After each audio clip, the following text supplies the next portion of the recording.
रामायण, वही रामायण जो वाल्मीकि द्वारा रचित संस्कृत की महाकाव्य है, जिसमें श्री राम की गाथा है। रामायण के बारे में तो हम में से हर कोई जानता है। आखिर कैसे रावण ने किया था सीता का अपहरण, फिर राम और लक्ष्मण ने कैसे बचाया था सीता को रावण का वध करके। इस सांस्कृतिक पौराणिक कथा के बारे में न जाने कब से सुनते आ रहे हैं। अब तक के समय में हमें न जाने कितने रामायण के सच होने के सबूत मिले हैं। यही रामायण हमारे इतिहास और संस्कृति को दर्शाती है और आज हम रामायण के एक ऐसे हिस्से की बात कर रहे हैं जिसे त्रेता युग से जोड़ा जाता है और ये एक रामायण काल से जुड़ी अनदेखी निशानी भी है, जिसे आज के समय में बहुत ही कम लोग हैं जो इस विषय को जानते हैं। तो आइए आज की इस वीडियो को शुरू करते हैं और जानते हैं रामायण काल से जुड़ी शेषशय्या प्रतिमा के बारे में। मध्य प्रदेश के जबलपुर के बांधवगढ़ के जंगलों के काफी अंदर के पहाड़ों पर एक भगवान विष्णु की प्रतिमा है, जिसे अक्सर लोग जंगल सफारी से देखने आते हैं और प्रतिमा भी अपने आप में काफी विशाल है, जिसकी लंबाई 130 फीट है और ये प्रतिमा शेषनाग के ऊपर लेटी हुई है, जिसके कारण इस प्रतिमा का नाम शेषशय्या पड़ा। ये विष्णु जी की प्रतिमा अपने आप में बहुत सुंदर प्रतिमा है। जितनी सुंदरता उतनी ही पहेलियां भी उलझाए रखती हैं। ग्रंथों के मुताबिक ये प्रतिमा भगवान राम ने बनाई थी, जहां भगवान राम और लक्ष्मण अक्सर पूजा करने जाया करते थे। विष्णु जी की प्रतिमा के ऊपरी तरफ एक शिवलिंग भी बना हुआ है, लेकिन कुछ कहानियों के मुताबिक ये प्रतिमा रीवा रियासत के महाराज व्याघ्रदेव ने बनवाई थी। इसका निर्माण आज से 2000 साल पहले करवाया था। अब इसके इतिहास में कितनी सच्चाई है ये तो कह पाना मुश्किल है।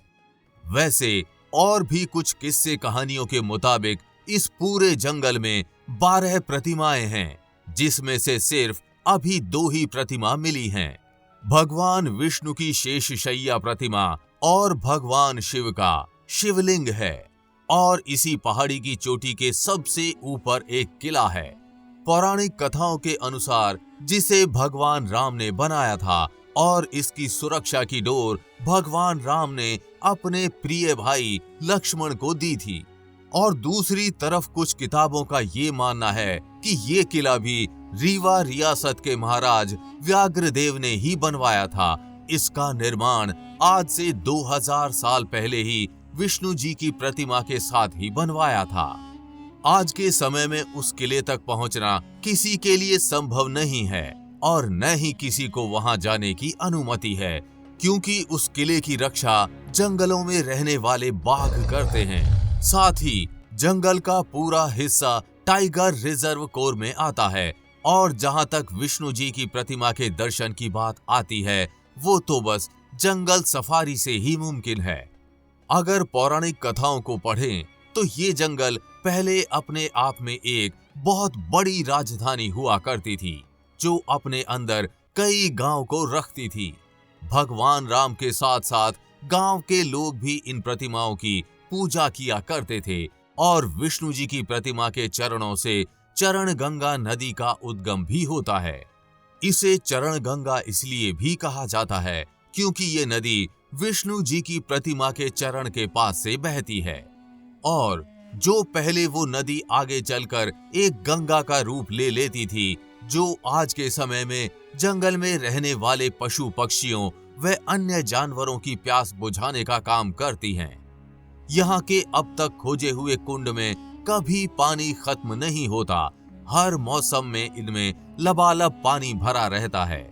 वैसे ये प्रतिमा अपने रूप के साथ साथ अपने रंग से भी जानी जाती है। जी हाँ, ये मूर्ति अपने रंग से इसलिए जानी जाती है क्योंकि ये मौसम के साथ रंग बदलती है।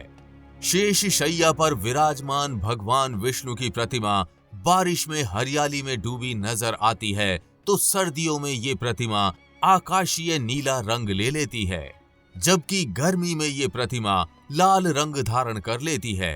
दरअसल ऐसा प्रकृति के प्रभाव से होता है। बारिश में काई के कारण प्रतिमा हरे रंग में परिवर्तित हो जाती है, जबकि लाल पत्थर से बने होने के कारण गर्मियों में इसे लालिमा रंग में देखा जाता है। तो ये थी हमारे विष्णु जी की शेषशय्या प्रतिमा की जानकारी। आपको ये वीडियो कैसी लगी हमें कमेंट में जरूर बताएं। साथ ही अपने परिवारजनों के साथ वीडियो शेयर करें। मिलते हैं आपसे अगली वीडियो में। धन्यवाद।